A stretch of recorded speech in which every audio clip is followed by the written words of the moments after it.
Hello po, good morning. Pakita ko sa inyo yung yung Chinese New Year decoration nila, ang mga lantern.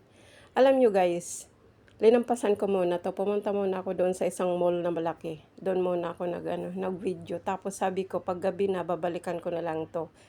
Pero, sa ako dumaan? Sa subway. Medyo malayo-layo pa yan ito. Malayo-layo doon sa pinuntahan ko.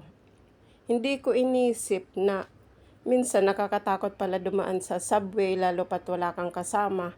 Mag-isa lang kaya ako. Tapos hindi ko pa yung kabisado, first time kong dumaan doon.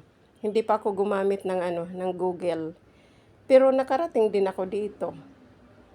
Kaya yun, doon ako sa dumaan. Doon ako sa subway dumaan. Nakakatakot kaya minsan. Pero kahit paano nakarating din. Ayan ang ganda ng mga nila. Ang ganda ng decoration nila. Lalo pat paggabi. Kitang-kita yung mga ilaw. Ayun Yan, sumasayaw-sayaw pa yung yung mga lantern.